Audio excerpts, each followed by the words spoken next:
Welcome. My name is Douglas Getz, and you've found your way to the Diving and Thriving podcast.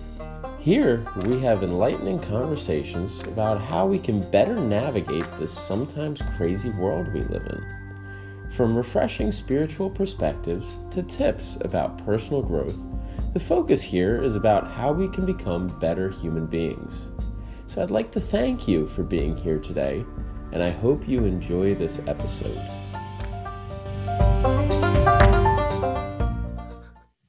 Yo, Chip, how are you, man?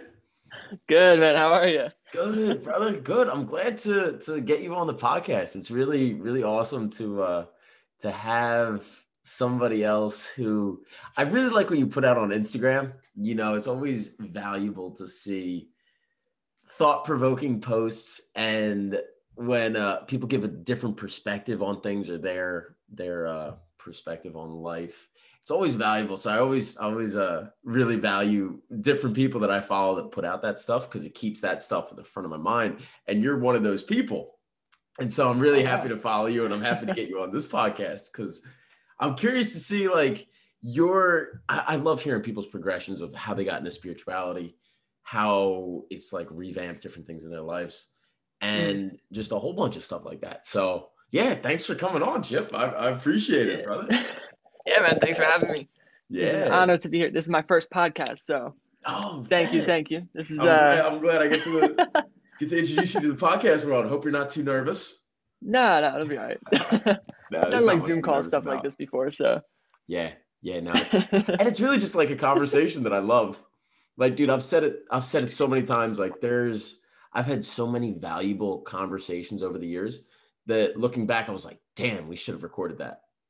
And so now I'm just recording them, and it gives me an opportunity to reach out and talk with people that aren't always in my social circle. Like, you're not in my social circle. I don't talk to you throughout the week or even like monthly. But I know you're a quality guy. I know I've crossed paths with you a handful of times, and it's just like an opportunity to sit down and get to know somebody better. So yeah. Gotcha. Yeah, I like that, man. I definitely like the space you're opening up here. No, and that's kind of like the origin story behind why I do this. And it's fun for me. And the other aspect is that having conversations like the spirituality type and the personal growth and self-development type help me just in my life. So regardless, and this is what I love, regardless of if anybody listens to this, it's a benefit to me, and it brings me joy. So that's a good part of it, man. No, I like that. Absolutely, man. Yeah, bro. But you do a lot of things. You're really like, you do a lot. So like I was going over like everything that you do, and like you're a fucking songwriter, you're a musician, you're doing landscaping on the side, you work in the restaurant industry, you fucking photography as well. And you're like, yeah, bro. Yeah, so, man. like, I mean, there's a lot. Yeah, I like to dip and dabble with things, you know. Yeah. There's a lot to dive into in this world. Absolutely. So it's important that we do, or else we kind of just miss out. Good, brother. So, all right, so let's start with like spirituality, because that's one of the main, like, I guess, focal points of this podcast, is that like I like getting little nuggets from people, little bits of information, but I also like hearing people's journeys on how they got started. So what got you into spirituality? From like what started that curiosity? So honestly, it was my journey with like addiction and rehab, to be honest, that kind of, I guess, sparked this journey of self-exploration. Yeah, you know, I dealt with like drugs and alcohol a bunch coming out of high school. Just had a lot of shit that I was like burying underneath me, and I was raised, I guess, in a childhood where I was taught to repress my emotions and stuff like that. Yeah. So I had a bunch of stuff that I wasn't aware of going on underneath the surface, you know? So fell into that type of shit. But then I went to rehab in 2017, went to like a 21-day inpatient rehab. And it's a very unique experience for anyone who's never done it, because when you go there, you have to turn in your phone, and you basically have no contact with the outside world for 21 days. And you're just like in these classes with people and that you've never met before. So it's a very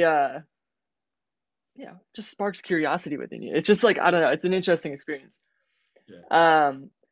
And I was surrounded with people where the whole time we're sharing our journeys, we're sharing like the feelings we have and things like this. And it was such a foreign landscape for me because, like I said, I was always taught to kind of like push that shit in and not express it. So I was in this space where people were really just open. And it really just inspired me to be more, I guess, open and curious with myself.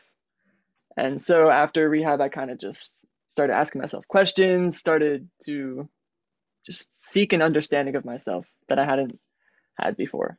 So that was kind of like the spark of my spiritual That's journey, I spark. guess. Yeah. Were you in, because I know you said you traveled to California for a little bit. Was the rehab spot over on the East Coast or was it the West Coast? That was the East Coast. It was I East went Coast. to, yeah, California. I lived there for like 6 months Okay. in like 2016. Okay. Yeah, right after high school, packed up my car, drove across the country with my girlfriend at the time, and just Nice. moved in with her parent or her aunt out there. Yeah. Okay. So what made you choose to go to rehab? Because that's like a fucking that's a big thing to decide to do. Like it must have gotten to a really bad point where you're like, I have to fucking do this or else I don't know what I'm gonna do. Yeah. Yeah. Yeah. I mean, I wasn't in a good spot by any means before going there. And, I was just using a lot of like alcohol. I was using like Xanax at the time and just getting into a really dangerous spot. And I don't know, I guess I just looked around and didn't like what I saw. And my mom was also involved in like addiction and rehab. So I kind of had that on the back of my mind, like rehab was an option. Yeah. So, oh, and then also, I think people around me kind of told me, hey, you should try this. You should probably go to rehab. Yeah. Yeah. So I was like, you know what? Fuck it. I'll try it. Okay. Yeah, But it was 21 worth it. days. 21 days is a long time. Yeah, man. It's a Without long your phone, time. without any connection to outside world, it was Yeah. sends you inward for sure. Yeah. Yeah. So what kind of, so you said that sparked your spirituality. What about that like kind of started it? So you said it was the opening it up because that's a big thing, like diving into like the shit that we don't really share. Yes. So it was kind of like because part of it is that we're as men, I mean, Yeah, we're not really told to be open, like let your emotions flow, like let it all out. Um, exactly. yeah, it's more like just put your head down, like handle your business. Nobody else wants to hear your problems. No, Like, absolutely. Yeah, no, and that's very prevalent in our day and age. And it yeah, sucks because, you know, especially once you go through this journey of kind of discovering yourself and like healing different aspects of yourself, you start to look around and recognize, wow, there's a lot of people who are, it's like just obvious that people are not, I don't know, not allowing themselves to feel certain things. yeah, And again, it's not, I don't know. Hmm. yeah, But I guess what sparked my journey was again just like the curiosity. Like I started to learn things about myself, and I was like, "Oh shit! Well, I wonder what the fuck else I'm not aware of that yeah, I am living out in my reality." Because you start to learn like you have a lot of like undercover beliefs and different things. Like things can happen in your past, right? Something traumatic, even as simple as being in high school and getting called on. You say the wrong answer and everyone laughs at you. Something like that, you can really, your mind will internalize that and could adopt this story of like, oh, I'm stupid because of that. Oh, I can't speak publicly because of that. And you'll continue to live this shit out until you like become aware of it, I guess. yeah. So it was just curiosity that That's was, cool. That's cool. Yeah, and and I don't know how often like people become really aware of it. I'm kind of curious about like statistics or numbers regarding how often people start becoming self-aware of like the shit that they do or the way that they feel just unconsciously. Like, because I know yes. so much of that stuff comes down from our parents Oh, and yes. like family members too. And yeah, it not all the time are we aware of it. Or are we like, oh, that comes from my mom, or that comes from my dad. Like Yeah. I've pinpointed things that come from my mom and my dad. And some of the Yes. stuff I've worked through, some of the stuff I've earmarked to work through. Like I still got some more work to do. Like that one's on the docket. I've even picked shit up from my brother too. Yeah. No, Like, absolutely, man. oh, look at that. Like, because it's funny, like Yeah. something will come up, like a thought, like, oh, I don't know if I want to get rid of this, like child, like third grade stuffed animal. Like, I don't know if I want to get rid of it. I'm like, wait a minute. Where's that come from? Like, wait a minute. And you look into it. Mm-hmm. It's like, oh, that's where it comes from. Oh So yeah, man. yeah, then once you realize that, then it's a bit more freeing. So you're like, no, I can get rid of this, and I can make room for what's next to come in and fill its place Yes. and whatnot. So Exactly. No, exactly, man. yeah, did you find Exactly. a lot of those realizations happen for you in rehab? Not in rehab. Not in rehab. Not much happened in rehab. I think rehab was more of like a spark for me to then do the more like seeking within myself. Um, yeah, but I didn't do not much came up in rehab. It was afterwards that I started really asking myself, and because I'm always more of like I like to do these things on my own. I don't do well with the group setting shit.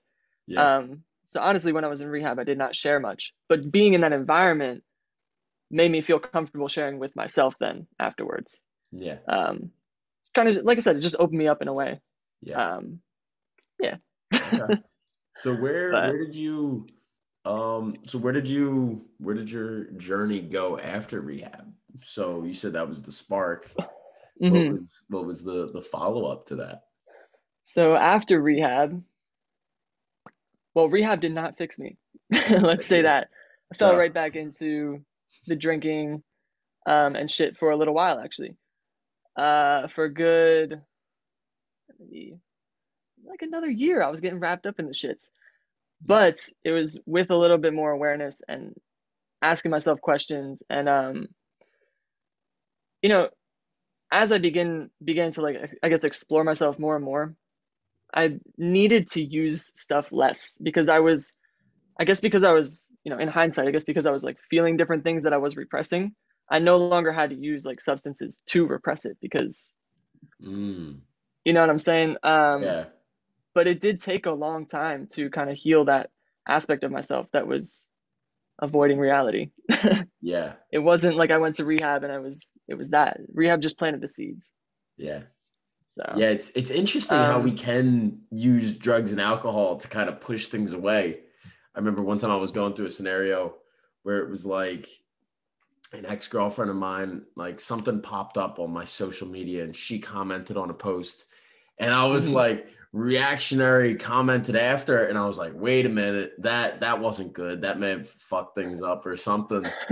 And then like I ended up having a couple drinks later and I was like, oh, I feel so much better. Mhm. This ain't an Yeah. issue. Go to sleep, wake up, and it's like the first thing on my mind. And I was like, Yeah. oh fuck. So it's like it's an example where you really can't avoid what you're No. trying to avoid. No. It You just just comes back. exactly. It just And it comes comes back with back. a fucking vengeance. Yeah. Yeah, it comes right back. Like it didn't even skip a beat. Like I Mhm. woke up, first thing was on my mind, like, oh, did you really have to say that? Yeah. So yeah, it's very Absolutely. interesting how that stuff. And I'm sure I could have easily just like continued going. And I'm not that type of person, um, because I have like it's valuable to have people to talk things out with and like hash things out and work Yes. out your own emotions because that's extremely tough to do solo. I've found at least, but yeah, no, it's alcohol and drugs can definitely suppress things, can definitely push the issue down the road, hands down. Oh yeah.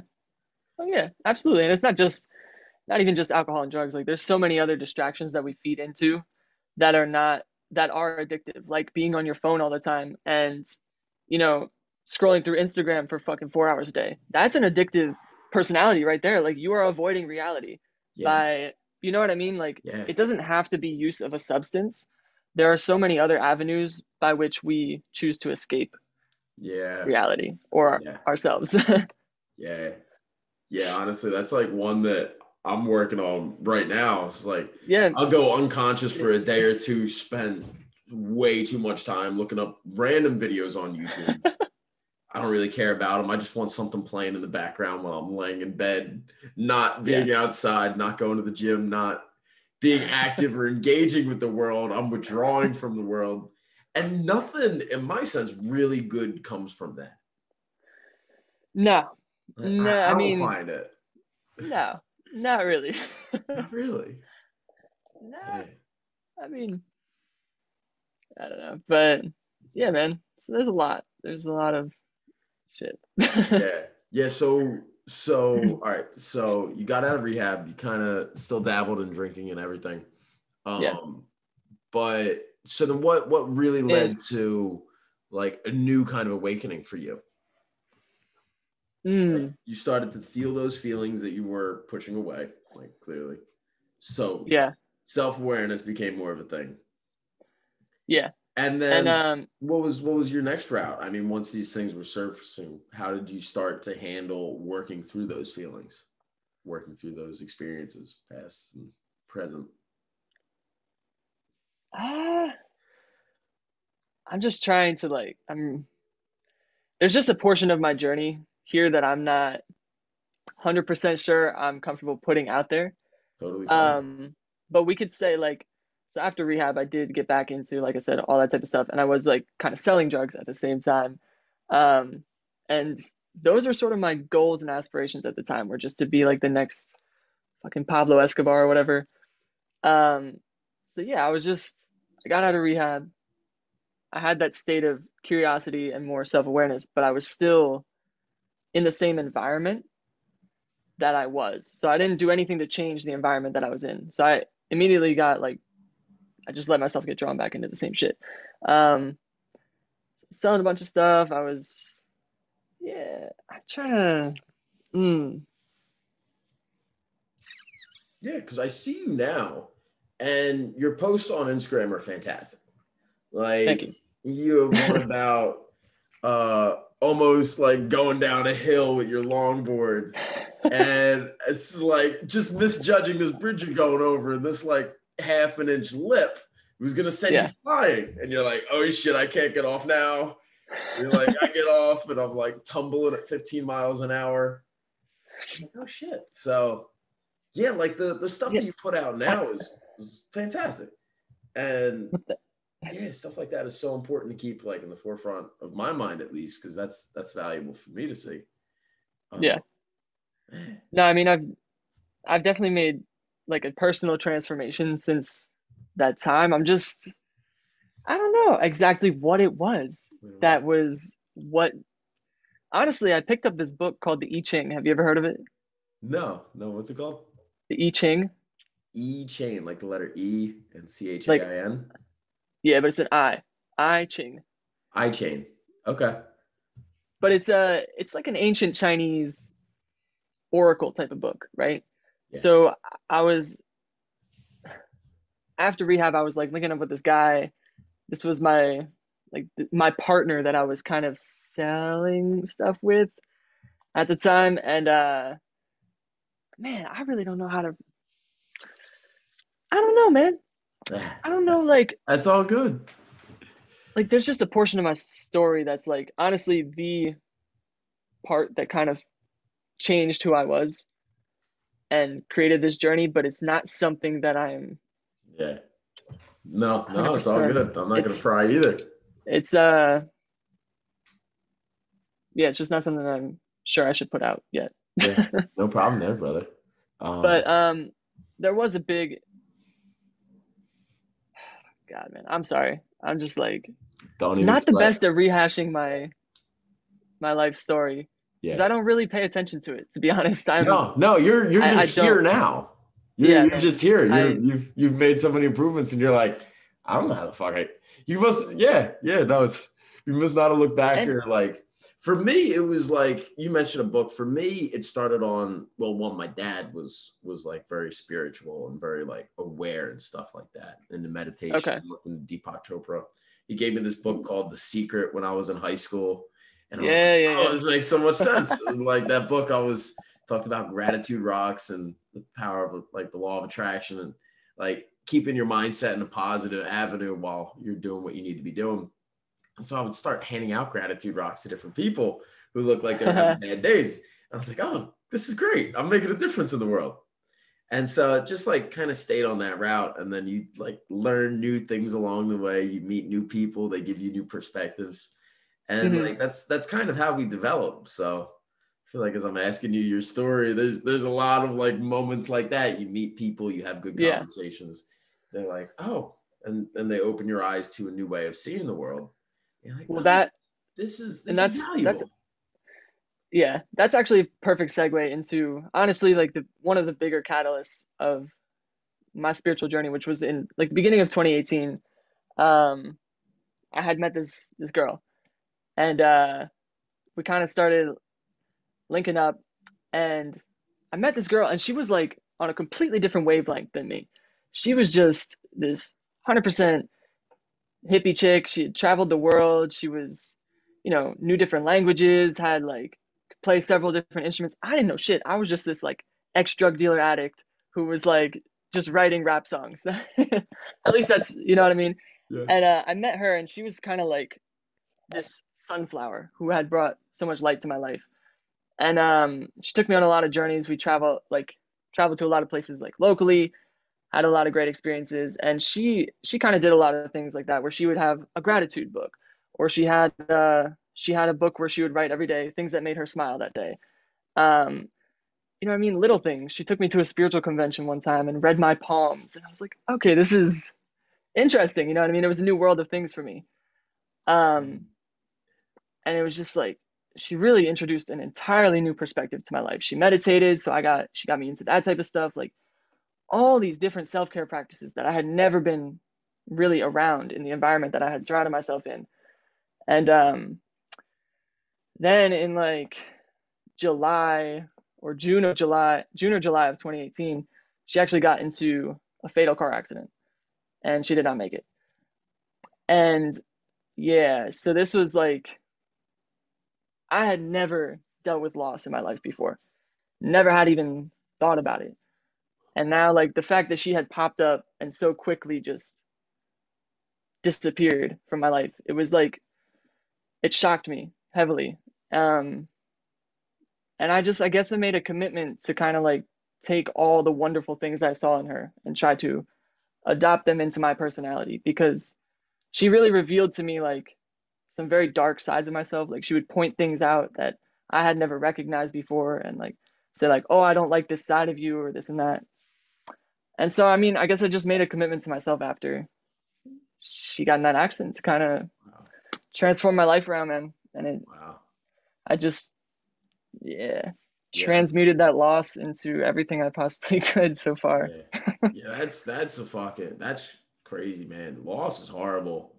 And like I'm Yeah. sorry about that. That's fucking rough. Especially the girl who's that much of like a light and whatnot, making you realize like, oh wow, this is a good way to go about things. Like, and it's really interesting. Like relationships do have that power that some other type of relationships, non-intimate relationships, necessarily don't have the same like energy behind them. Like you're Hmm. more intertwined like sexually, romantically, and so you see a person on like a deeper level than you would if you're just like friends and Yes. whatnot.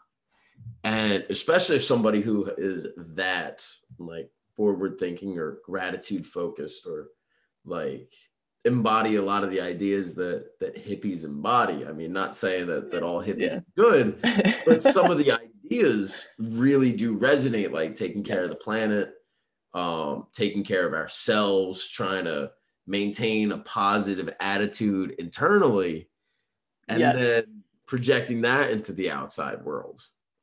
And yeah, Yeah. there is a lot Absolutely. of change that can occur from linking up with someone like that. Oh, yes. Yeah, man. Yeah, no, Oh, yes. I used to date a girl very similar to that type, and it was like, wow, this is great. And the positive natures of both of ourselves where we were at, 'cause we were on a similar wavelength at that point, it would just like amplify. And it's like, wow, we can Mm. walk into a room and be like, wow, this room is like a lot lighter, a lot more fun now. We don't know why. Like these two people seem fucking cool. Like we got to talk to them. Yeah. And so, yeah, it's a really cool thing. Like, Mm. and the Mm. people that we link up with and make relationships with is extremely important in that sense, because like you could link up with somebody who's not good for you. Like imagine like you're linking up with somebody before your like rehab time, or somebody that exacerbates the negative aspects of your life. Yes. Like you could be there another 3, 4, 5 years before like getting small Yeah. wake up calls, but not really changing too much. Yeah. No, Yeah. absolutely, man. Yeah. Yeah. So I mean, yeah, Oh we, yeah. we definitely have Ooh, hold on. to be grateful for those things that come up, and that really let us like analyze ourselves to look inward of like, why do I do this, or what? Oh yeah, I never noticed that. Like especially things like that, the things we don't even notice that we do. So yeah. Yeah, man. Hmm. Um, so tell me, so you're also like a big songwriter too. Songwriter, Yeah, producer. So definitely how'd you write get into music. that? Have you always been musically inclined? That was just something I picked up in high school. I don't know. I never really paid attention in school, in high school. So I was like, I don't know, a bunch of the kids in my grade started rapping. Yeah. And, you know, I went to a real preppy school. And I'm like, I see these motherfuckers. I'm like, y'all are rap. No way, I can do this. Right. So I started just listening to beats and writing. Um, and I just found such an escape in it. It was one of those things where I would fully immerse myself, and I would do it like, see, I would write a song during study hall, and like Mhm. before I knew it, study hall was over, and I was like, holy shit, like I just Yeah. wanted to write and write, and then I like got studio equipment, started recording stuff, and it's been a journey since then, you know. Yeah. That's I mean, I still awesome. got, yeah, it's Yeah. definitely my outlet. I learn a lot about myself through writing my music, and it gives me like a time capsule because like once I put a song out, it's kind of out there, and then I can look back 2 years later and be like, oh wow, I see where I was at with things, and I see where I'm at now, and it kind of helps me keep track of myself. I don't know, it's like a journal that's Yeah. out there for the public. Yeah, it is like a journal. Because like a lot of the music, I've always been more passionate about writing music that like has a message behind it and kind of like really expressing where I'm at with things. Mhm. So I don't know. Yeah. Yeah. Did you see a transition of how your music changed over the years from like high Oh yeah, school until now? absolutely. Absolutely. Absolutely. Oh Yeah. yeah. Oh yeah, man. I listened to some. I was actually just going through a bunch of my old stuff that I found on my Google Drive yesterday, from high school songs. I was like, oh man, I've definitely had a shift since then. Yeah. Yeah. Totally different Just time. yeah, That's cool. but That's cool. yeah, that's what I like. That's why, like I said, it's like a time capsule for me. I could kind of go back in time and be there, and you Yeah. know. That's cool, man. So how many instruments do you play? I know I've seen you play the handpan before. Yeah, I don't. So I'm not. When you said musician, I'm not really a musician. No? I'm just more of like a songwriter and stuff like that. But yeah, I could play the handpan. I'm not like trained in any type of way, but I'll play the handpan, lay down a tune. I could play a little bit of saxophone, a little bit of piano. But nothing like you give me sheet music and I can play. I Mhm. just anything that I've done is self-taught. So That still counts, man. That still yeah, counts. I mean, if you can pick up a piano and make it sound good, yeah, I mean, that's true. you could. That's what I say. I play guitar. Like I don't like study it. I don't really like put too much effort into it, but Yeah, enough to show people like, hey, I can play guitar. I know like 4 songs on it. I can like mess around and make something sound good. And so yeah, that's enough for me. I mean, I haven't like wanted to dive into it too much. I wrote a couple songs, um, and they're fun, but not enough yeah, to like. Yeah, I'm a diehard musician. I play a couple things. Um, yeah. I never had like the deep calling to pursue an instrument. I'm more so like I actually did take piano lessons for like 3 months. But I only did that. That was like completely to feed my ego because I was like, I want to be the dude who can play the piano. it wasn't like I actually had a desire to play piano. You know what I mean? Like it was, I just want to be that guy who can play the piano. Yeah. I didn't actually have like any real desire to play the fucking piano. Yeah. I just wanted that image at the time. So, Mm-hmm. Yeah. Yeah. And then you but chased it. yeah. Nah, that's cool, man. Um, well, yeah, dude, it's music's an awesome thing, and I found that just like trying to follow things that I enjoy is like a great thing to set it up. Like I've just recently like gotten into DJing because I have Okay. a lot of fun with it. I love EDM music and I can like mix songs together and like basically pick a playlist. And like picking the playlist is most of it. And then the next is just how you transition the songs. And you're like, Yeah. wow, this is fucking awesome. And I can just sit in my room like with some good sound system, like mixing some stuff on a controller and just vibe out for like 2 hours and it go by in a snap. Like Yeah. seconds, like, whoa. It's because it's fun. Yeah. No, So, absolutely. yeah, no, Absolutely. it's a good thing to follow what's fun. Like I just listened to a podcast with Snoop Dogg and Joe Rogan, and Okay. Oh, I love Snoop Joe Dogg Rogan. said all his like great things over time just happened from following what was fun. Mm-hmm. It was like people just Oh need to yeah. follow what's fun. Like everything's gonna work out. Just keep at what's fun, and it's gonna work out. I was like, I bet that's cool. Absolutely, man. So you create the best stuff when you're having fun too. Like people want to hear that. People want to hear a dude having fun. They don't want to hear They him like do. fucking trying so hard to create something and stress himself out. They want to hear a dude fucking having fun and just Yeah, dude. And you know what I it mean? shows. It shows in the art. It shows in the music. You can hear it in the song. Like this guy's enjoying Yes. himself. Exactly. Like people Oh want yeah. to be a part of that. They That's want to be around that. yeah. Hands down. Mm-hmm. Yeah, buddy. Yeah, no, it's cool. So yeah, some of your other passions are like photography and Yes. nutrition and traveling and I don't know, you're pretty well rounded. It's nice. It's nice to be well rounded for sure. How'd you get Yeah, into man. photography? Photography, how the I don't know. I don't know how I got into photography You to be picked up honest. a My camera and said, dad, "Oh, I like doing this." yeah, my dad likes to buy a lot of things. So if anything piques his interest at all, he will just buy like the nicest of it. So like I think he bought a camera years ago for my sister just because like he had some interest in it or whatever. And I started picking up and playing around with it and I don't know. I just again, it's one of those things that I'm able to really it drops me into the present moment. Yeah, Um, because you know you're capturing the fucking present moment. You have to be there.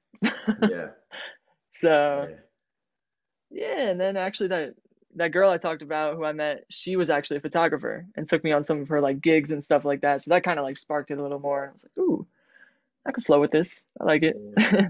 That's nice, man. And I just love being out in nature. And nature's kind of like what I do a lot of photography of when I do photography. So yeah. It's easy to combine the two. Yeah. Yeah, no, that's cool, man. Um, yeah, anything that really brings you to the present moment is valuable. It's like, yeah, this is where life is. Yeah, man. It's not in the past. It's not in the future. Like Hmm. it's just in the present moment. It's all created right here. Yeah, yeah. I've been trying to follow the things that are fun for me lately, and so I've gotten into Okay. DJing and like I've been listening to Joe Rogan's podcast. He's a comedian, and I'm like, Hmm. that'd be fun to like get up on stage and do some comedy. Oh And yeah. I signed up for an open mic. I'm doing an open mic later tonight to do some comedy. And I was like, oh, this Okay. sounds fun. And then what I've realized in my head, the biggest thing is just like, oh yeah, just don't psych yourself out. Just don't psych yourself out about it. That's all you got to do. That's your main job. Practice, Hmm. work on your material, and then don't psych yourself out about it. What do you mean don't psych yourself like talk yourself out of doing it? Yeah, like Okay. let myself succumb to an excuse Mm-hmm. or like build it up to be something big. Like even when you get to the venue and you see how many people are there, don't psych yourself out about it. You're fine. Just get up on stage, do your thing. Nobody gives a fuck if you're good or not. Like you're there either way. No, that's true. That is Yeah, true. yeah, man. That's true. So wait, you've done it? You've actually have No, this you? is this is my No, first this is. time. This is gonna be my first time Oh, doing okay, doing some okay, okay, stand up okay. tonight. But I got a couple friends Gotcha. coming through. I was like, yeah, why not? I've been saying like, hey, I'd love to do an open mic, and it just so perfectly worked out last week that my buddy came back and we're at the bar and he was like, yeah, I just got back from an open mic. I was like, really? Yeah, it goes on every Monday. I was like, you want to go next week? He was like, yeah. I was like, all right, perfect. We'll set it up. So then, yeah, That's there we awesome. are. I This love that Monday. that serendipity type shit that aligns like that.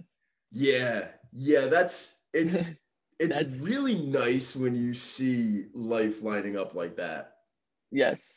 Like it No, kind of, to absolutely. me, it's an indicator that like everything's coming It together.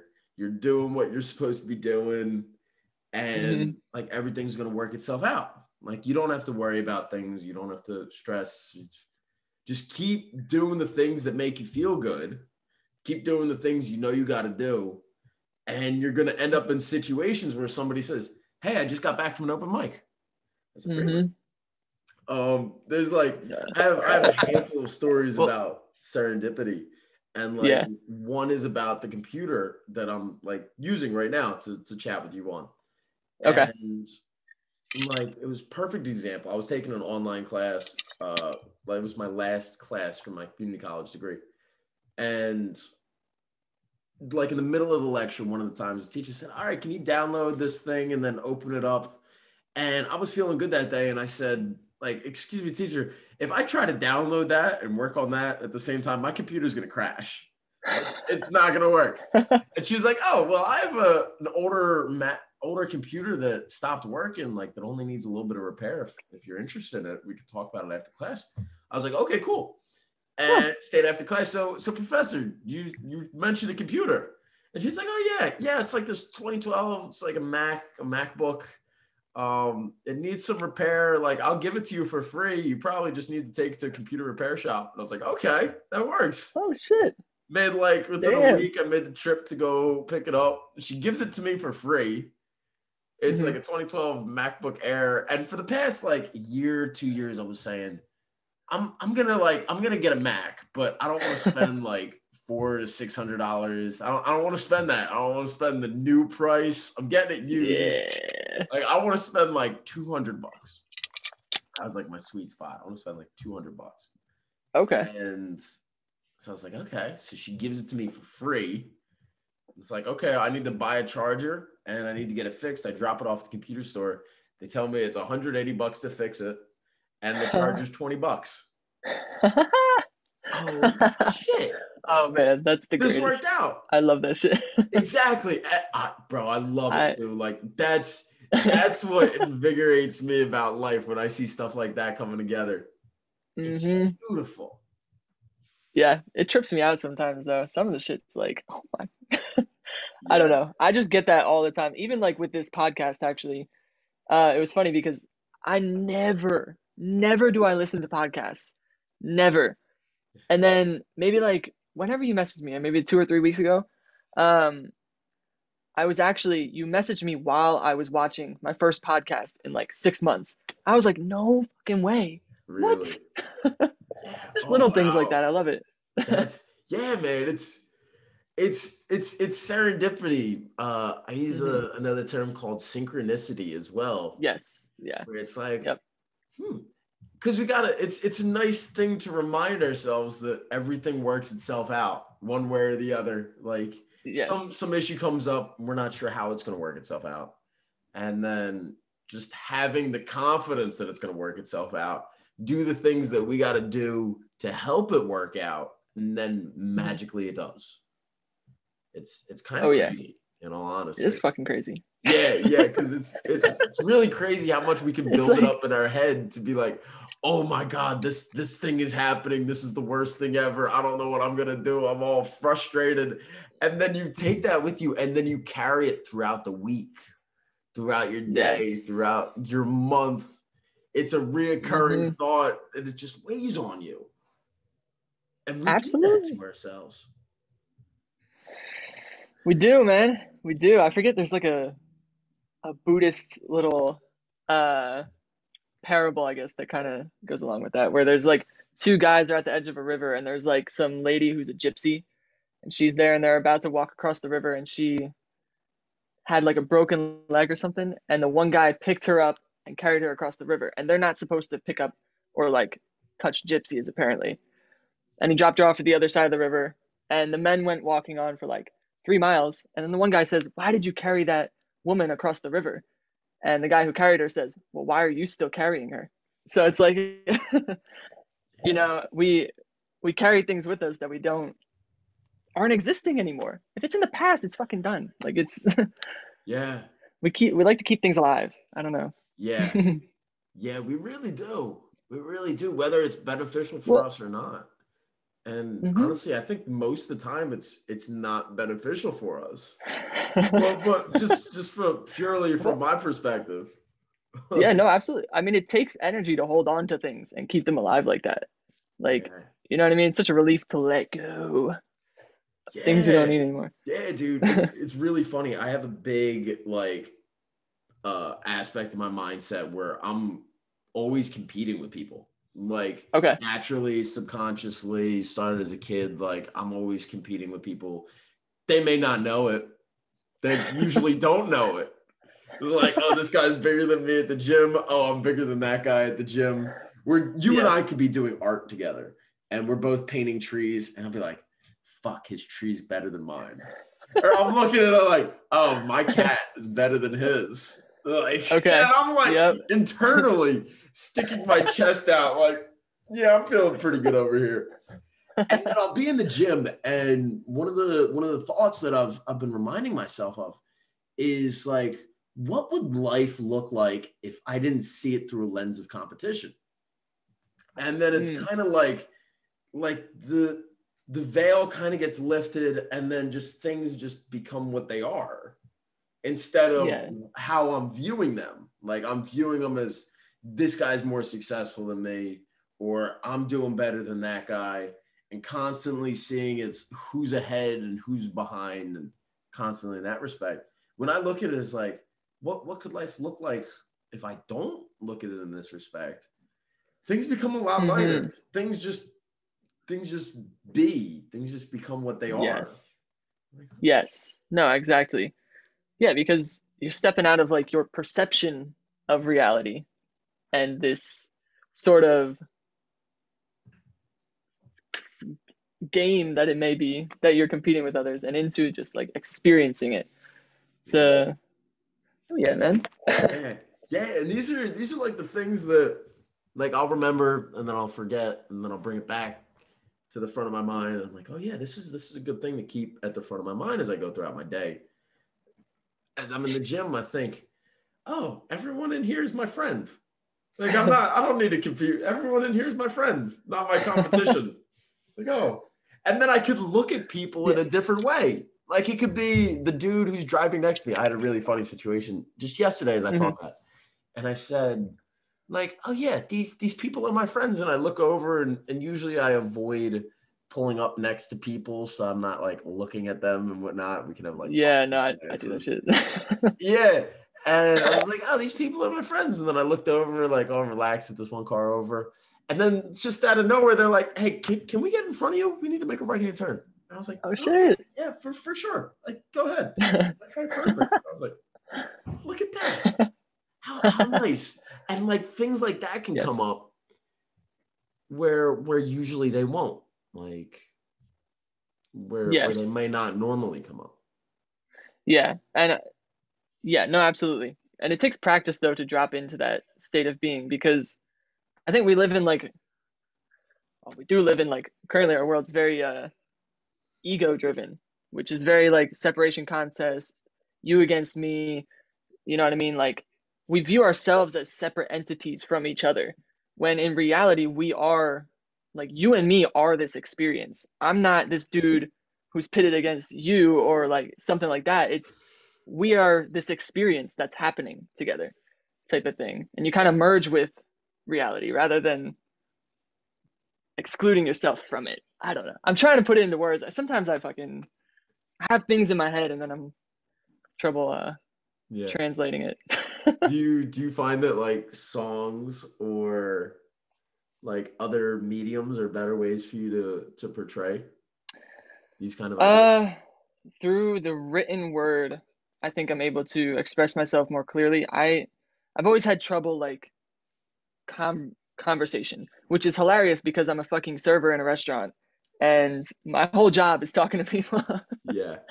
But I have trouble like a lot of times on the fly getting out what I need to practice. I need to like write it down, take several days to edit it. Because a lot of times I don't think I understand fully what's coming out of me. It takes me like I have to write it down, and that's like the layout, the first write down. Like, Yeah. oh, this is what I'm thinking. Let me Yeah. dial in the details. I don't know. But yeah, Yeah. written word, music, music is more me expressing feelings that I have, I think. I'm able to convey like uh the feelings that I feel towards life. I'm able to convey like an atmosphere of experience. Whereas I think with the written word, I'm able to convey like thoughts or ideas, philosophy, shit like that. Hmm. I Cool. don't know. Yeah. Yeah, Yeah, you that's figure out its purpose or how it works for you at least. yeah. That's cool, man. Yeah, it's But yeah, these and I find these ideas like so valuable to keep in the forefront of our heads. Like if I'm doing well, if I'm doing well, I'm not on my phone throughout the day. Like I don't have mhm. time for that. I'm busy, I'm going places, I'm doing the things I know I got to do. I'm not on my phone for 30 minutes when I know I should be showering and getting ready. Right? Like if you're on your phone Yeah. for those 30 minutes, you're setting yourself behind. And I'll naturally do that to myself. I know countless people do that. And like I'll get to a point where I just be on my phone and I try to push off to the last minute I have to leave to go do something. What's the Hmm. last like, all right, I gotta leave at 12:50. All right, how long does it take me to get ready? 15 minutes? All right, 12:35. That's the last minute I could be on my phone. And then after 11:35 hits, I'll push it even further. And Oh it'll be yeah. like 11:40 or 12:40 or whatever. Like now I'm cutting it even closer. Now I'm getting ready. Now I'm rushed. Mhm. Mhm. The fuck? Why am I doing this to myself? This ain't helping me. But it's just Yeah. unconscious. Yeah. It's unconscious, and it's like it's too much effort to get up right now. Let me push it off until I have to get up. Yeah.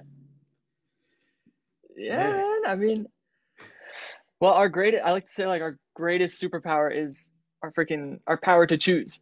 And you can do whatever you want with that. Like you could choose to put things off and put yourself into whatever, you know what I mean? Or you could choose to shift that. You know what I mean? It's And we do get to choose. We do get to choose. It's important that yeah. yeah, because if I'm doing the things that I know I should be doing, things work out. Like I was trying to go out this past weekend. I said, all right, I'm gonna set my alarm. I'm gonna take a nap, hour nap from 7, 8, Mhm. or 8 to 9. I'm gonna wake up, set my alarm for 8:55. I'm gonna get up then. And then I'm gonna make my way out, go adventure, explore some nightlife. 8:55 came, I put my alarm, I hit snooze. Yep. 9:15 came, I snoozed it again. And then I guess I ended it. And then I wake up at like 2 a.m. and I'm like, oh my God, what the fuck? And then it Mm, was like from there, like, all right, I'll just spend some time on my phone. And then after it's like, I'm really thankful that I naturally don't spend too long in like a state of like kind of like paralysis or mini. I guess it's like called like I would call it like a mini depression or a mini like not feeling well and just exacerbating that feeling through activities that don't give any like change to that feeling. yeah. Yeah. So like I'll sit there for like a day, sometimes two, and then I'll be like, all right, I gotta go to the gym today. And then like the next day will be great. But then I look back and like, what the fuck what happened in those 2 days? And Mm-hmm. naturally I'm hard on myself. So I'm like, easy. But it's really funny. My dad shared something really, really funny with me this past weekend. And he said, like, cause naturally, like I wanna get on my dad about not doing enough because Mm-hmm. I want to do more. So it's like an internal Yes. thing that I'm projecting onto him. And Mm-hmm. so, like, as my dad's watching TV and I'm like getting ready to leave the house, I'm like, my whole attitude shifted from me feeling bad to wanting my dad to do more. And it's very like hilarious in itself. And it's like, my dad said something to me. He said, son, you should start treating yourself nicer. And as a result, if you treat yourself nicer, you'll start treating me nicer. So if you don't want to say it to yourself, you should just say, Dad, I love you, Dad. I'm not going to get on your case today. You're doing great. And he says, you should be nicer to yourself so you're nicer to me. Oh my God, that's Oh, that's a that's good one really though. funny. That's really like on point. Yeah. Oh man, dude. No, I know. I'm the same way with my dad. He's Do likes you? to watch a lot of TV, and Yeah. I'm trying. I'm always like, I want to be productive with my time. Want to be productive. Then I think there's like this whole like what I'm doing is good and what he's doing is bad or wrong. But it's really not like that. Like if he's enjoying his life and I'm hating my productivity, who's living a better existence, you know?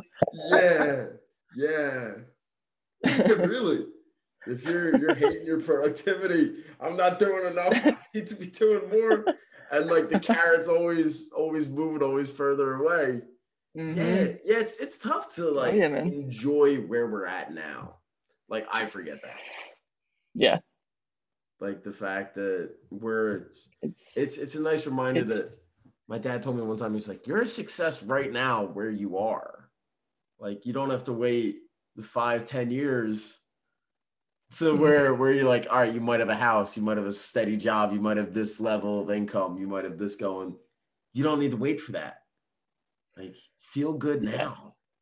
Like, oh, Yeah, and we are this constant like living in the future projection of our reality is something that I think it's very prevalent in like American culture. Like we yeah. are very conditioned to be like we're in high school, we're thinking about where are you going to college? We're in college, we're thinking about okay, what job are you getting after college? Okay, you get your job after college. When are you going to retire and what are you going to do with that When are you retirement? gonna get Like we're married? exactly, we're When are you gonna get married? When are you constantly gonna have kids? exactly. When are you gonna And have it's something we kids? really I think we need to like detoxify from Yeah. because Yeah. there's so much space and time in between those monumental things that we put off in the future. Like so much space and so much time between here and my fucking retirement. Like, why am I thinking about that? There's so Yeah. much I could be doing and creating right now in front of me. And Yeah. Yeah. Things that you can be uh doing that make you feel good. Like yeah, literally. exactly. Like it's I came up with this idea at one point. And it was this gentleman in a group that I was a part of. It was a group that met that talked about this book called Course in Miracles. I don't know if you've ever heard Okay. of it. No. It's like I kind of describe it as like a new age Bible. It kind of Okay. revamps a lot of miracles that it's like went in like the Old Testament and the New Testament, to where like it's like sure miracles changing water into wine, but like new age miracles is no longer getting upset about something that pissed you off for 40 years. Like that's a miracle. Okay. Like being able to do tremendous amounts of things for the people you love just because you love them is a miracle. It's like, oh, okay. Oh So it yeah. revamps a lot of perspectives, and it was like, wow, this is fucking fantastic. And this Huh. one gentleman in the group said one time, he said he was checking out, and this cashier said to him, "Have a good weekend." And he was like, "Okay, thank you." And then he leaves the store, and then he realizes it's like Tuesday. He's like, wait a minute. And it got him thinking, like, oh shit, that just threw him off. And so he revamped it and said, instead of have a good weekend, have a good now. Like, Mm. have a good now. And I was Oh like, yeah. oh shit. Like that. Don't wait. Have a good night. Have a good morning. Don't wait. Yes. Just do Yeah. it now. I was like, oh, that's fantastic.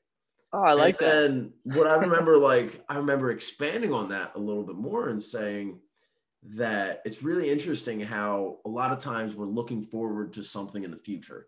And it's like, all right, we're going on a hike on Friday and us four are going and it's going to be fantastic. Then we got plans after. It's going to be great. And then Mhm. like we're building that future moment up to be like, oh, it's going to be up here. And then kind of like naturally, we're putting the present moment down here. So we're looking forward to Mhm. the future, and the present's like, it's all right. Like we're getting through it. It's And like ideally, we want the present moment to be up here with the future Yes. moment. It's like this is valuable. This is gonna make my day different. It's gonna make me feel better. And for me feeling better, you don't know what else is gonna develop from that. Mhm. Yeah. Oh yeah. Oh yeah. Huh. Yeah. Yeah. There's a lot of Interesting. looking to the future, looking to the Yeah. past. Well, it's funny that we're talking about this because this course thing I'm designing is actually Yes. called, the name of it is actually called Simplify the Future. So it's like, Okay. yeah, it's all Yeah, about yeah. kind I of wanted just, I wanted to touch on this because I'm curious as to what you're putting together. Sounds fucking yeah, cool. yeah, it's pretty cool. It's like a, it'll be a 3 week or however long it takes, like a 3 week, one Zoom class a week type of thing. But it's like a guided personal inventory. It's based on this method of like observe, reflect, and declare, which is like you spend some time observing yourself and the world around you, being curious, really entering in the state of like curiosity towards yourself. And then you reflect on your observations, see what you can learn about yourself, like undercover beliefs you may have and stuff like that. And then you declare what you want for the coming phase of your life. But in the end, we kind of make like action steps that we can start taking today that feed into our bigger goal, right? For an example, like if you want to be a yoga instructor, right, and that's your like goal, what are action steps you could take today? Well, you could, if you've only ever done yoga at home while watching fucking YouTube, you can sign up for a yoga class today, right now, and get started. And in this way, we really simplify our future and break down these, because we build up these goals that we have, and we have like this fucking idea and expectation as to what they are, and we put them on a pedestal, or at least I've done this, um, and we put so much pressure on it. But we need to like, if we could break it down into like little chunks and pieces that we could start working on right now, it just makes it so much more attainable and less stress, and we're able to focus on the experience right now rather than, oh my god, that's where I'm going, and it's, this is where I need to focus my energy. Like, no, you need to take action right now. But so it's kind of just like personal inventory, learning about yourself, and goal setting. It's really for people who have never, I think, gotten into like a spiritual way of life before. It kind of be like an introductory course Yeah. for like, hey, let's take a look in the mirror, see where you're at with things, and see where you want to go. Nice, man. What made Trying to you keep. want to come up with this? Well, I kind of did like the process with myself at the end of summer. I just felt the need to kind of check in with myself and get clear on if I liked the direction my life was going and where I wanted to go. And yeah, I realized like there weren't any specific guidelines for a way to do this. It's kind of just like I would just go on Google and be like, questions to ask yourself to get clear on your future or to get clear on where you're at with things. Yeah. You know what I mean? So I kind of just took all the questions I found in several hundred different places and put them together and kind of like created one spot where they're all at. Nice. I don't know. It's nothing crazy. It's really, like I said, really simple. But But valuable yeah, too. yeah, I hope so. Yeah, Hopefully. it is valuable. Especially like, yeah, because And I mean, there's that old plan, or that old saying, like, a dream or a goal without a plan is just a dream. hmm Something like that. And in all yeah. honesty, like, I need to buckle down and figure out some plans for the shit that I'm pushing. Cause like Yeah, I can struggle from like not having too much structure, from not having too much Yes. of a plan to follow. Like this is what's going on. And Hmm. yeah, there's a huge benefit to having structure that can get you to long-term goals that not having a plan does. And like naturally, Exactly. like you're gonna struggle more in the short term. You're gonna struggle to get to where you're trying to go in the long term and Yeah. But misdirect. it's like, and something I learned though is like structure and a plan doesn't have to be so rigid. Like I used to be so against planning anything in my life. I would never plan anything because I was like, fuck that. I'm gonna just live and see where it goes, right? Yeah, I was like, I can't define this. I can't put a structure on life. Life is unpredictable, and it is. yeah, Um, so like really more less not about having such defined like dates and this is how everything needs to play out. You need to make a like a plan that doesn't have expectations. Like your plan should be based on taking action. Like I'm going to do this by this date, not I'm going to get 1,000 followers by this date, or I'm going to, you know what I mean? Like not achievements. You need an action plan is what was my mistake always. I was always trying to like have goals to hit that were, I don't know. I don't know, just action steps. yeah. But Yeah, it's definitely like sometimes tough because I'm in a similar boat as you. You know, I'm more of like a balanced individual, so I see the value of going with your intuition versus going with mhm. a plan. It's like basically like right brain versus left brain kind of deal.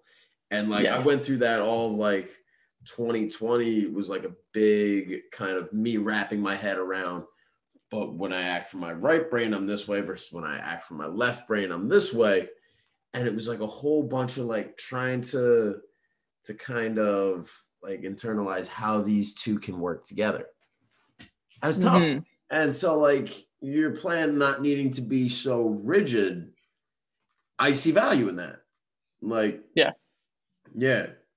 Yeah, because if like I can set out a really like rigid plan for myself, and if I don't meet it, then I'm hard on myself. Like, come on, bro, you exactly. missed. And exactly. And you could put this to like, as you said, you work out. Like if you have a plan where you need to get to like a certain weight by this date and you don't miss that, you've potentially just set yourself up for disappointment. Whereas if you make a plan to just hit the gym this many times by this date and not have a number in mind that you're going to hit, right? Yeah, Then you'll feel good regardless, as long as you follow through on the action. yeah, yeah. And we need to go ahead. No, you first. Ah, we just I think we focus so much on results. Just Yeah, you know, yeah. It was but interesting. we need to. I used to be president of an honor society called the National Society of Leadership and Success. And Okay. this was like one of the things that they put all the members through was a process of kind of like goal achieving goals, like achievement focused. And they would Hmm. put you through like they make sure you have SMART goals. So they were like specific, Oh yeah. measurable, actionable, like the results, and there's like timetable or like it's Hmm. relevant and a timetable, all that. And then after like and then there would be a lot of like practice like on writing out a good goal. Like I want to finish a novel, like write a novel by the end of 2 months. Like hold Yeah. up. Like you want to do that and go to school full time and work a part-time job. I think your goal's a Hmm. little bit unrealistic. And so it'll like what the value in that was is you would be able to bounce it off of other people and get feedback on how attainable you think this goal is. Like it's relevant to me. Yeah. How's the timetable? Like how much work do you think do I have the time to be able to do it? Is this a good goal? Is this even something that should I go this way or should I just go that way? And would that way benefit me more? And then what they would do after you set that up is they would put you in what they called like a success network team, where you'd be in a group of 6 people and you would all share your goals. And then you would Okay. meet every 2 weeks and talk about your progress related to your goal. So it could be if you're writing a book, your goal is to write 1,000 words every week. And so by the end of 2 weeks, you should have 2,000 words. By the end of 4 weeks, you should have 4,000 words. By the end of 6 weeks, you should have 6,000 words, and you should probably be halfway done your book. Like, oh, okay, cool. And so then they'd meet back up with you in 2 weeks, and then they check in on you. How's your goal going? Like, what speed bumps did you encounter that stopped you from getting there? Well, I had this test. I didn't account for that. I was really stressed on this day. Okay, I understand. It makes sense. But it's also like the accountability aspect that played into it too, that like really helped to get things going. And I see that as like something that's valuable for me, is to keep like accountability in the mix of goal setting and improvement, because it's easy to fall off. It's easy to like, and nobody's watching. Like, let me just stay in bed today. No, absolutely. Yeah. I think it's just, see, yeah, no, I like that. Like, we really got to develop accountability for ourselves though, because that's like the lasting type of thing, right? Like, it's great having other people that will hold us accountable, but Yeah. that's, I don't know, like, I'm trying to shift, at least with this course I'm presenting, more like self-reliance. Like, let's develop accountability in us. So like, we would, I don't know, during like the reflection stage, maybe acknowledge that, hey, I'm not good at holding myself accountable. And that's something you could work on. I don't know. But Yeah. I get pretty good at like disciplining myself and sticking to shit. Yeah. I just Yeah, it's really interesting because there are different ways to go about like life and whatnot. yeah. And some have benefits more than others. And like a lot of certain benefits can be just like pushing off gratification in the moment for future gratification, like immediate gratification for like what I really want. Or at the other moment, you really can live your life on just like intuition. What do I feel like doing today? What do I feel like eating? How do I want my day to go? And like be held accountable to the main things, which is like, what do you got to do to pay your rent? And what do you got to do for like your actual obligations? And then outside of that, go with what you feel, like go with what comes up and really like go with the flow. And so that whole balance is what I really struggled with like in 2020. And like obviously lockdowns didn't really help because I just had more time to really contemplate this stuff. And it stuck with me. I was like, wait, and the crazy thing is like neither one's really wrong. Like these are our lives that we get to experience, we get to play with it, and neither one's really wrong. So yeah, it was a thing that kind of fucked me up for a while because I was really stuck in the middle and like couldn't decide which way I wanted to go. I remember I did mushrooms one time and I was like in the woods by my dad's house and I was sitting on this log and I was like, oh, I should go get a smoothie. And I could go walk to it over there. I was like, oh, wait, but then I have apples at my house. I could save some money. And I remember being on this log and like what I find really interesting about psychedelics is that it really exacerbates what's going on internally. So as I'm sitting on this log in the forest in the woods, I'm like two sides, like pulling apart, like, what do I do? I'm feeling the smoothie, but I also feel like saving money. And I'm just sitting on this log, like internally struggling when it's this beautiful day out, nothing like, no issues. But internally, there's major issues going on. Yeah. Major. Oh, yeah. Yeah. Oh, man, mushrooms. Oh. Yeah, it's crazy that it exacerbates what goes on internally. I've had other experiences where I'm like, wow, I can't believe I overlooked the ripples in this water. Like this is fucking amazing. And then other times I was like, I can't decide if I want a smoothie or an apple.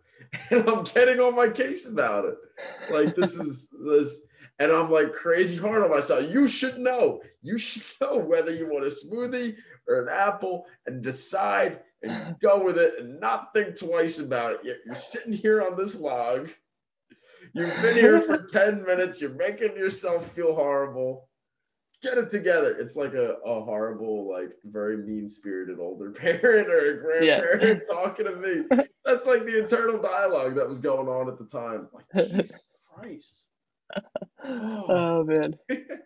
So is indecision something that has been a theme for you? Is that what At was times, kind of? definitely. Yeah, for me too. That's always Yeah, been. yeah. Especially when I go over the left and right brain, like ways to go about deciding things. Because Mhm. again, neither one of them are really wrong.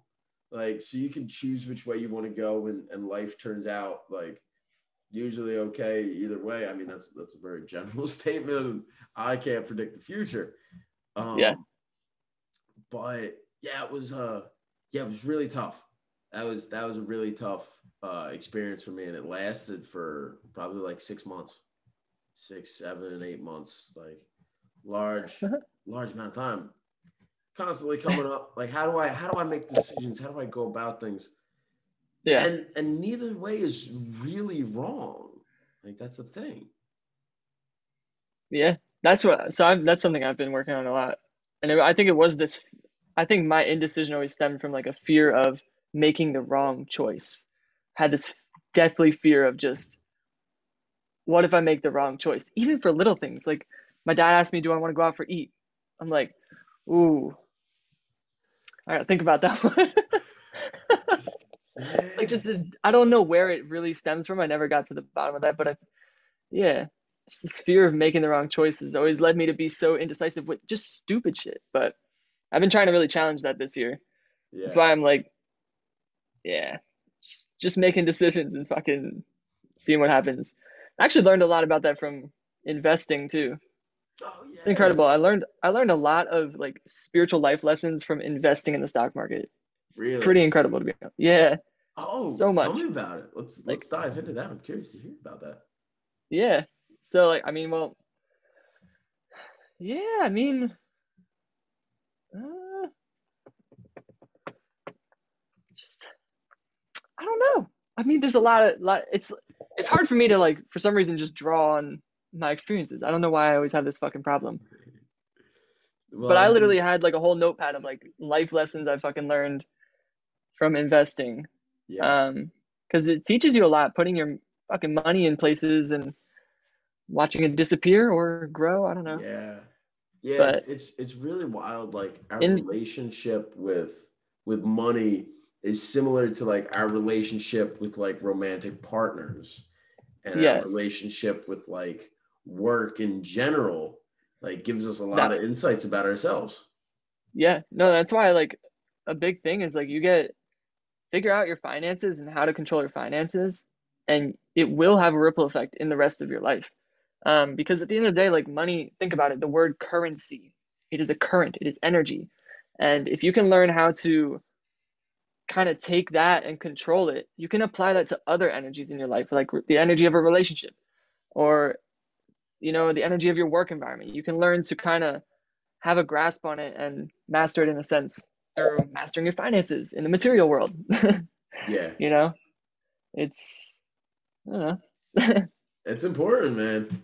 It's important, and it definitely gives us insights into ourselves. Yeah. Like hands Oh, down. yeah.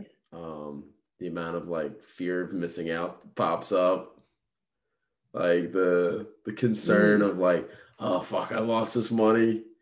I find myself, it's really interesting. I've had one thing that got passed down to me from my mom is like really like watching over pennies and like comparing gas prices when you drive by. Oh, that place was Okay. 3 cents less. And like Oh, when that's you my really dad. tally it, it's like you got 10 gallons of gas, you saved 30 cents. Like what are we Hmm. talking about here? But then like blowing money on like, oh yeah, there's like $60 that just like didn't get used or like got returned or like that got Yeah. lost. Like whether it was like food that got bought that didn't get used at this place or like this other item that I never got into that. It's like, oh shit. Like worrying about 30 cents and then dropping $100 on something that doesn't like matter, gets destroyed or something. It's like, Mm-hmm. and then the $100 Yeah. isn't as big of a deal as the 30 cents. Like, could have got it for $275 instead of $278. Damn. Yeah. It's really interesting. Yeah, I think there's definitely more of a theme, I think, in our parents' generation of like being afraid to spend money. And yeah, I mean, think about it. They lived through two different recessions. There was probably three, I don't know how many recessions, but there was like the real estate boom, and then there was the fucking dot-com bubble. And these are huge setbacks in our that they lived through, and that's traumatizing to like, you know what I mean? Like if you were out there spending money like it meant nothing, and then all of a sudden they hiked what is it? Inflation up, and you're like, holy shit, I can't afford to pay for this shit that I just bought. I don't know, it can be traumatizing for people. So it's important not to let that kind of trickle down on us. Cool. How'd Because you it's get like, into investing? Is it just something you were like, I gotta like self pursuit? yeah, well, I grew up with a family, like it's like my second family, I guess, and they're really big in like the financial industry. They're like my best friend's dad, is like the head principal, or like he's a co-owner of this huge financial uh corporation. I can't think right now, but so I was just always around that. I was always around a lot of money growing up, and I just saw like, yeah, just seen like people really, really come up in the world, in that way. And then so I was just around it, and then my friend got into investing, and I was like, I fucking let me try it. I gotta know a thing or two. I don't know, but Yeah. I don't know, man. I'm not the best at like Uh, these. I don't know what goes on with me. I can't for some reason say what's going on. it's all good, brother. Frustrating. I know you're and that's why like that's one reason why I really value your Instagram posts, because we don't chat too much, but the things that I do see that you write down, I'm like, ooh. Like, and it brings it back to me to reflect upon like the way I go about things, the way I like look at the world, the way I like approach topics. I'm like, oh, Yeah. this is good. So like, yeah, definitely I encourage people to check out your Instagram. Or do you post other places other than Instagram? No, just Instagram right now. Mainly just Just Instagram. got back into that. Yeah. Okay. I'm trying to put stuff up there so that I have something there. Yeah. I haven't had anything there in a while, but I've been sharing these little tidbits of things I've learned, Yeah. I guess. Yeah, I know. I saw you deleted like a handful of posts. You down to like four Yeah, posts. that's not the first time I've done that. Because my whole page was like the handpan, and that was just literally I just had Nothing wrong with handpan the videos. handpan. The whole I know, but it wasn't the direction I was going anymore. So I was like, ah, fuck it. Yeah. I Nice. don't Yeah. know. I don't really play that thing anymore. It was like a phase for me. Yeah. It was fun, but It is fun. One of the dudes that I follow, Gary V, he like talks about like there's nothing wrong with being a mortgage broker that plays the handpan. And there's nothing wrong with being a comedian who likes to shoot guns, and you put both up and you're like, wait. And his thing is like people want to put you in one lane. yes. Wait, no, he does this too? Like how? Hmm. And it doesn't like mesh with their thing, but in reality there's more than one audience out there, and people Yeah. like really see things. So No, that's true. That's true. cool, man. um Polarity. I'm gonna want to link in your Instagram on I'm gonna write a little description up so you Oh yeah.